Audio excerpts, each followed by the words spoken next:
Our top story, the Election Commission of India today sounded the poll bugle with the announcement of Lok Sabha election dates. While most parties welcomed the 36-day poll schedule, there were some who voiced. The final countdown has begun. 31 days from now, the world's biggest elections will commence. The 9 phase elections beginning April 7th with 6 days. The counting will be a single day on May 16th. And in a first, voters will get the right to reject all candidates with gun. 31 days from now, the world's biggest elections will commence. The 9 phase elections beginning April 7th with 6 days. The counting will be a single day on May 16th. And in a first, voters will get the right to reject all candidates with none of the above option on their electronic voting machines.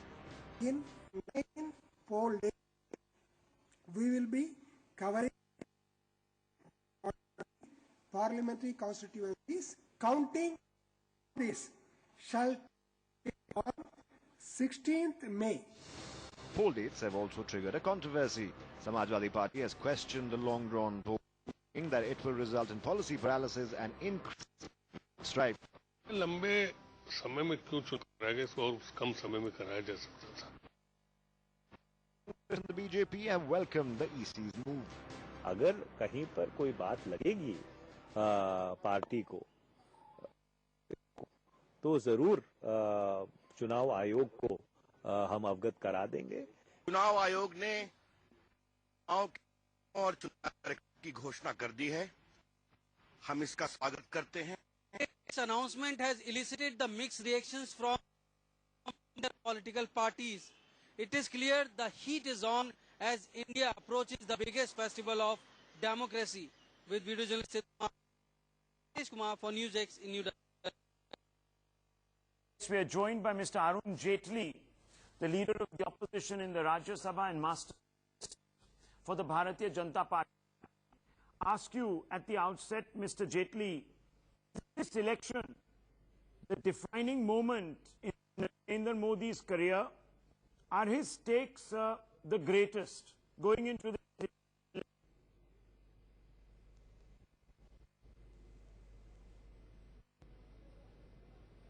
It's an important election both for the Narendra Modi, and as the campaign has been going on for a long time, it enters into the final phase today. And I'm quite about the whole process because we enter the final really as a front runner. Well, on the contrary, the Congress says that Rahul Gandhi's future does not hinge on the outcome of this election, unlike other prime ministerial candidates and aspirants from other parties, Mr. Jaitley. Well, nobody's future depends on the outcome of the elections. I think politicians have duty.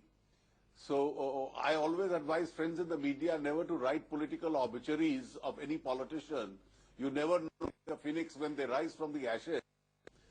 But then the election will decide the fate of the next 5 years, and I think as far as 5 years is concerned, is the immediate future of politicians involved.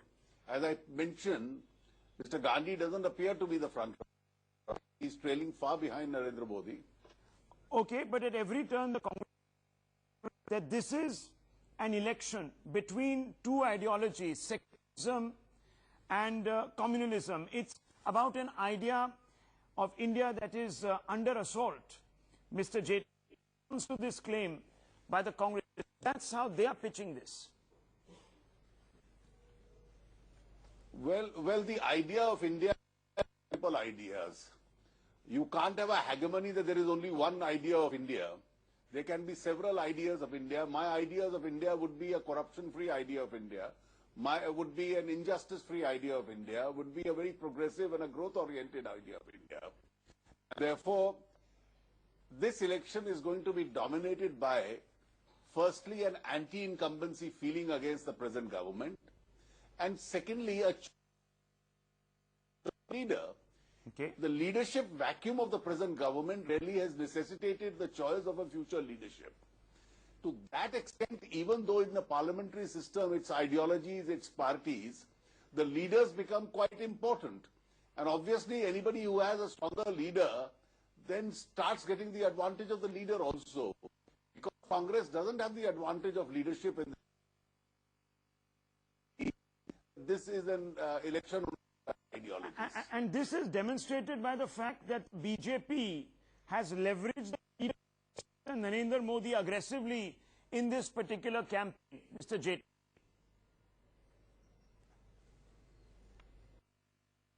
Every election has its own agenda. It writes its own script. And in this election, leadership is a relevant issue because it's the vacuum of leadership in the last 10 years which is responsible for the crisis in the country today. Do you not agree, Mr. Jaitley? Doing so, the concomitant argument is that the BJP's fortunes are tied to those of Mr. Modi. And if the NDA forms, would you not admit, sir, that Mr. Modi would be responsible for this? Well, I don't think that question today and getting into a hypothetical situation as to what happens if it's a draw or otherwise. I think we enter the round phase of this election as a front runner. We are optimistic about winning the election. It's a collective victory, and obviously the leader gets his own share of credit for it. Okay, I shift focus just a little bit. And to the outreach initiative. Now, is this an outreach initiative that has been put together by strategists in the Bharatiya Janata Party, or is Mr. Modi personally involved in stitching alliances up in the south, in Bihar, etc.? You see, we have a very well-oiled machinery as far as the party organization is concerned, both in the center and the states. At all levels, we are really working for developing that structure. And therefore, when individuals belonging to different join the party, obviously Mr. Modi has a very key, but then it's the organization of that state which initiates the process. All these processes have really been initiated by the organizational structure of the state itself. Okay, the reason I've asked this question is because it has been said that Mr. Modi is not ally friendly and doesn't enjoy acceptability in some camps. Is that argument now a closed chapter for the Bharatiya Janata Party after Mr. Paswan has yoked his party to the BJP's, and some outfits have done so in Maharashtra and others in Tamil Nadu?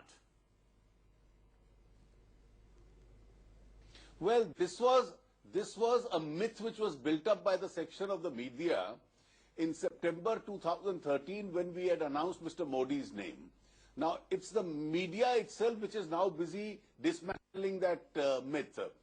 I had always maintained a weak BJP will get no allies, a strong BJP will get many allies, some before the election.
How do you intend to surround this time under the leadership of Mr. Narendra Modi, and also, of course, in consonance with his foot soldiers, speak?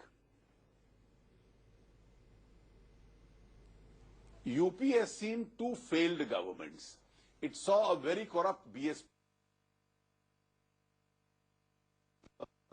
of what the UP considers Jungle Raj or Gunda Raj in UP once again. And therefore, Uttar Pradesh seems to be in a mood to try an alternative. They would like to go back to the 91 to 99 situation where the NDA was in power. No, and I'm asking you therefore, sir, and this follows from this, are UP and Bihar pivotal for the Bharatiya Janata Party? Many people are saying that the BJP willy-nilly remains really a Hindi heartland party, that you don't really have a presence numerically in the south and in large swathes of the east, and therefore both these particular states of the Hindi heartland hold the key to Mr. Modi's personal fortunes and the Bharatiya Janata Party's collective fortunes. I think UP and Bihar for BJP are important states where we increase our strength.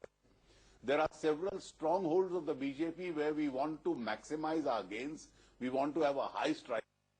But even newer areas, it's expanded Bihar, Assam, we want to pick up seats in these states. And in areas where we were weak, I think we are going to pick up a very large percentage of vote. Well, but these are also states where your rivals have raised what is communal bogey. They've cited Mr. Rajnath Singh stating that the BJP, that if the BJP has done something wrong, it will apologize.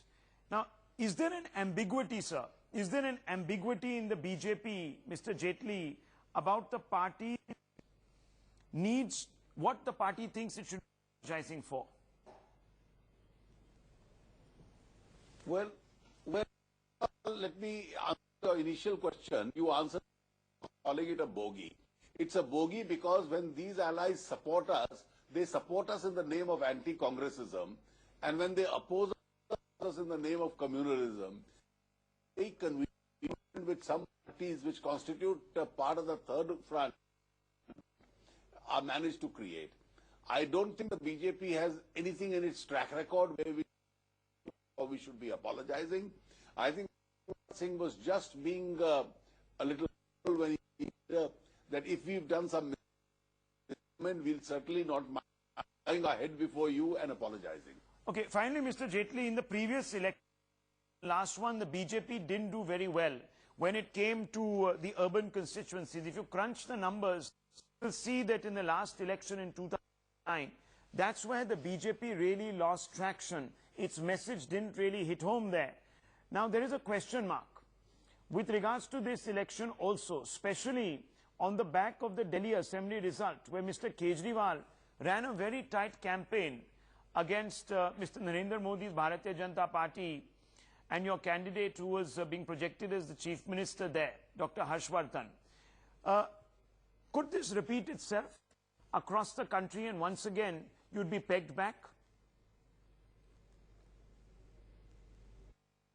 We did lose out in the urban constituencies in the last election, and I think we are on a good recovery track. Even in Delhi, let's not forget, we had more votes and more seats than the Aam Aadmi Party.